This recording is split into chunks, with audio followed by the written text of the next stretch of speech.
All right, let's jump right into today's explainer. We're doing a deep, incredibly objective breakdown of a truly explosive piece of 20th century literature. I'm talking about Robert Beck's 1967 memoir, Pimp. Now, we're definitely not here to glorify this underground world, not at all.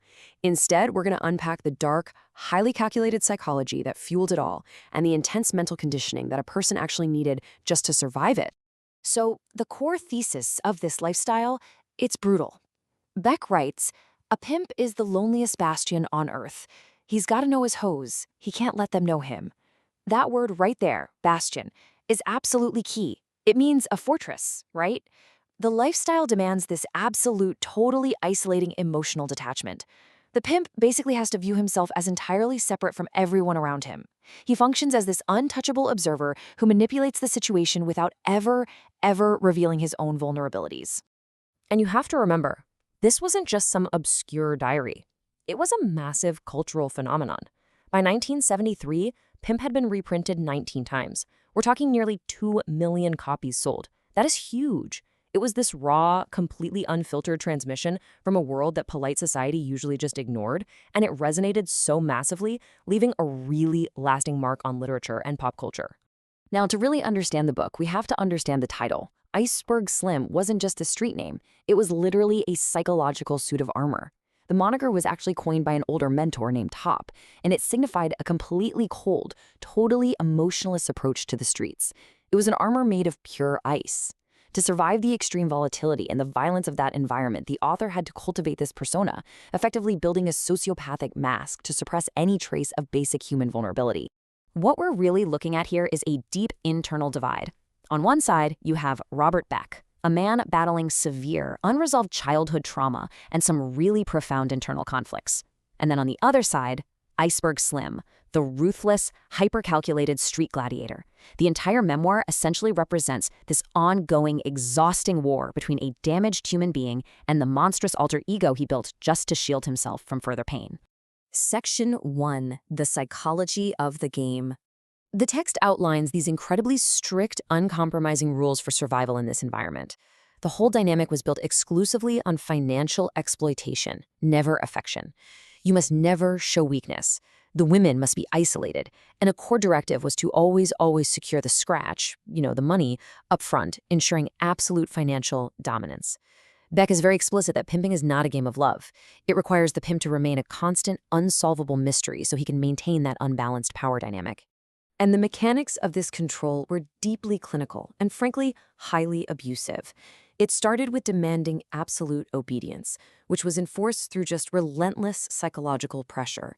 The text reveals some truly horrifying tactics advised by older mentors, like using a wire coat hanger, not just as a physical weapon, but as a tool of supreme psychological terror.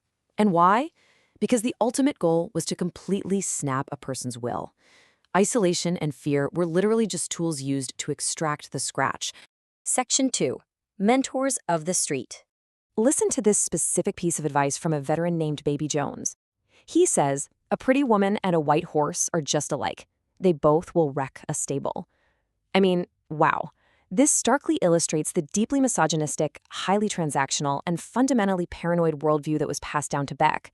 Women weren't viewed as human beings. They were seen as dangerous, volatile assets that had to be ruthlessly managed before they supposedly destroyed the operation. Mentors like Top, who, remember, officially gave Beck the Iceberg Slim name, and the notorious Sweet Jones, they operated almost like dark father figures. They drilled into him the absolute necessity of operating strictly by the book. They taught him that empathy wasn't just a weakness, it was a fatal flaw. To be considered great in that world meant adopting a posture of pure, unyielding, ruthless detachment, totally regardless of the suffering it caused. Section 3. The Human Cost. Now, the reality of the street life was far from the glamorous myth you see in movies. It was this bleak, repetitive, and ultimately destructive cycle. The days were spent hustling literally just to survive and dodging the rollers, the police. Months of this would suddenly end in a bust, and that led to years serving hard time in penitentiaries. Yet the psychological trap was so profound that, for decades, this vicious cycle would simply repeat itself, costing Beck his freedom over and over again. The true internal cost of the cycle is captured in a really rare moment of profound regret recorded in the text. He writes, I have wished to Christ in 4 penitentiaries that the lunatic lovers had left me in Rockford. Right here, the facade drops. He acknowledges the stark, bleak reality of serving hard time in 4 different prisons, genuinely wondering how his life might have been completely different had his mother's early choices not set him down this path. Which brings us to Section 4, the mask cracks. The rawest, most vulnerable moment in the entire book occurs far away from the neon lights of the street. It happens when Robert Beck stands over his mother's grave. At this exact moment, the Iceberg Slim mask completely dissolves. The cold street gladiator just disappears, and what is left is simply a broken, grieving son who completely falls to pieces in tears. He admits, "I know one damn thing. I can't help crying at her grave." This moment is crucial because it actually validates a theory proposed by a prison psychiatrist earlier on. The theory was that Beck's entire vile career, the intense hatred he projected onto women, and this overwhelming need for absolute control was actually a tragic, lifelong reaction to a really deep childhood wound regarding his mother. Finally, Section 5, Epilogue and Escape. The book concludes with such a powerful visual. Beck describes lying awake in the quiet dawn, finally writing the last chapter of his manuscript. The adrenaline, the violence, the noise of the streets, it's all gone. In the quiet, he deeply questions how he could have devoted his life to such a fundamentally vile and destructive career.